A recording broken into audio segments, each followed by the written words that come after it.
Hi friends, welcome to Banu kitchen. இன்றைக்கி பானு கிச்சனில் இறால் கிரேவி தான் செய்ய போகிறோம். அதுக்கு இறாலை நல்லா சுத்தமாக கழுவிட்டு வினிகர், கல் உப்பு, மஞ்சள் தூள் போட்டு கழுவி வச்சுக்கோங்க. அப்போ தான் பேட் ஸ்மெல் இருக்காது. இப்போ கடாய் வச்சுட்டு எண்ணெய் ஊற்றிட்டு சோம்பு, பட்டை, கிராம்பு, ஏலக்காய் எல்லாம் போட்டு தாளிச்சிட்டு சின்ன வெங்காயம், பெரிய வெங்காயம், இஞ்சி பூண்டு பேஸ்ட்டு, மல்லி இலை, புதினா, மஞ்சள் தூள், காரத்துக்கு தனி மிளகாய்த்தூள், அப்புறமா கொஞ்சமாக சிக்கன் 65 மசாலா சேர்த்துக்கோங்க. இல்லைன்னா கரம் மசாலா சேர்த்துக்கோங்க, நல்ல டேஸ்ட்டாக இருக்கும். இது வதங்கிறது கொஞ்சம் உப்பு போட்டு நல்லா வதக்கிக்கோங்க. ஒரு தக்காளி, 2 பச்சை மிளகாய் நான் அரைச்சிட்டு சேர்த்துருக்கேன். அது வீடியோ மிஸ் ஆகிடுச்சு எப்படியோ. இப்போ நான் அரைச்ச விழுது சேர்த்துருக்கேன். இந்த என்னென்ன சேர்த்துக்குங்கிறத நான் டிஸ்கிரிப்ஷன் பாக்ஸில் கொடுக்குறேன், பார்த்து அதே மாதிரி செய்து அரைச்சிக்கோங்க. இது எல்லாமே சேர்த்துட்டு நல்லா எண்ணெய் பிரிகிற அளவுக்கு வதக்கிக்கோங்க. கொஞ்சம் உப்பு சேர்த்துட்டு வதக்குங்க, சீக்கிரமாக வதங்கிடும். இப்போ நல்லா மசாலா பூரா எண்ணெயில் வதங்கி எண்ணெய் பிரிஞ்சு வந்ததுக்கப்புறமா நம்ம சுத்தம் பண்ணி வச்ச இறாலை சேர்த்துட்டு அதையும் இந்த மசாலாவோடைய ஒரு 5 நிமிஷம் அப்படியே பிரட்டி விடுங்க. இறால் அதிகமாக குக் ஆகக்கூடாது. ரொம்ப நேரம் குக் பண்ணிட்டிங்கன்னா ரப்பர் மாதிரி ஆகிடும், டேஸ்ட் இருக்காது.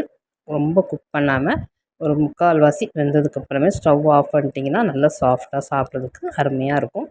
இதுதான் இதோட டிப்ஸே. கண்டிப்பாக அதை ஃபாலோ பண்ணுங்கள், இந்த டிப்ஸை. இப்போ பாருங்கள், நம்ம மசாலா போட்டு கொஞ்சம் அதுக்கு தகுந்த உப்பையும் சேர்த்துட்டு கொஞ்சமாக மிக்ஸி ஜாரை கழுவிட்டு ஒரு அரை கிளாஸ் தண்ணி ஊற்றி வேக வைக்கணும். ஒரு 3 நிமிஷம் அப்படியே மூடி போட்டு நல்லா கலந்து விட்டுட்டு வச்சுருங்க. 3 நிமிஷத்துக்கு அப்புறம் திறந்து பார்த்தா சூப்பராக நம்ம ஊற்றின தண்ணி எல்லாமே வற்றி நல்லா ஒரு கிரேவி பதத்துக்கு வந்துடும். அதுதான் கரெக்டான பக்குவம். அதிகமாக தண்ணி சேர்த்திங்கன்னா ரொம்ப நேரமாக வேகிறதுக்கும் தண்ணி ஊற்றுறதுக்கும் லேட் ஆகிடும். அப்போது ரொம்ப குக் ஆகிடும் நம்மளுடைய இறால். அப்போ டேஸ்ட் இல்லாமல் போயிடும். அதனால் அதிகமாக தண்ணி சேர்க்காமல் நம்ம கிரேவி தான் செய்ய போகிறோம். கண்டிப்பாக ரொம்ப கம்மியான தண்ணி அளவு ஊற்றிட்டு 3 நிமிஷத்தில் வேக வச்சு எடுத்துருங்க. சூப்பராக வெந்திருக்கும். இப்போ லாஸ்ட்டாக கொஞ்சம் கசூரி மெத்தி இருந்துச்சுன்னா கொஞ்சம் க்ரஷ் பண்ணிவிட்டு சேர்த்துக்கோங்க. இது நல்லா ஹோட்டலில் வாங்கி சாப்பிட்ற மாதிரி அந்த டேஸ்ட்டு கொடுக்கும். சூப்பராக இருக்கும். அப்படி உங்கள்கிட்ட இல்லைன்னா மல்லி இலை தூவிட்டு சர்வ் பண்ணிக்கோங்க. அவ்வளோதான். சூப்பராக நம்மளுடைய இறால் கிரேவி சூப்பராக ரெடி ஆகிடுச்சு. வேறு லெவலில் இருக்குது. வீடு ஃபுல்லாக நல்ல வாசம் வருது. கீ ரைஸோடு இன்றைக்கி நாங்கள் இதை சாப்பிட போகிறோம். ரொம்ப ரொம்ப சூப்பராக இருக்கும்.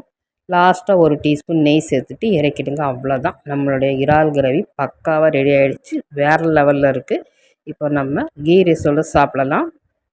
பிளேட்டில் கீ ரைஸ் வச்சுட்டு அப்படியே இறால் குழம்பை தூக்கி போட்டு அவிச்ச முட்டை, பொரிச்ச மீன், தயிர் சம்பல் இது எல்லாத்தையும் வச்சு சாப்பிட்டா சும்மா கலக்கலாக இருந்தது. சாப்பிட்டுட்டு ரொம்ப ரொம்ப நான் என்ஜாய் பண்ணேன். எனக்கு ரொம்ப ரொம்ப பிடிச்சிருந்தது. நம்ம அந்த கிரேவி வேறு லெவலில் இருந்துச்சு. உண்மையிலே சொல்லப்போனால் நம்ம ஹோட்டலில் சாப்பிட்ற அதே டேஸ்ட் இருந்தது. அவ்வளோ சூப்பராக இறால் கரெக்டாக பக்குவமாக வெந்துருந்துச்சு. ரொம்ப அதிகமாக வேகாமல் கரெக்டான பக்குவத்தில் இருந்துச்சு. எல்லாமே ரொம்ப ரொம்ப சூப்பராக அருமையாக இருந்துச்சு. கீ ரைஸ் நான் ஏற்கனவே அப்லோட் பண்ணியிருக்கேன், போய் செக் பண்ணிக்கோங்க. சாப்பிட்டு பார்த்தா அவ்வளோ சூப்பராக வேறு லெவல் இருந்துச்சு. கண்டிப்பாக ட்ரை பண்ணி பாருங்கள் ஃப்ரெண்ட்ஸ். ரொம்ப ரொம்ப சூப்பராக இருக்கும். இந்த வீடியோ பிடிச்சா லைக் பண்ணுங்கள், ஷேர் பண்ணுங்கள், கமெண்ட் பண்ணுங்கள், சப்ஸ்கிரைப் பண்ணுங்கள், பெல் பட்டனை கிளிக் பண்ணுங்கள். வேறொரு வீடியோ சந்திக்கிறேன். அது வரைக்கும் தேங்க்ஸ் ஃபார் வாட்சிங்.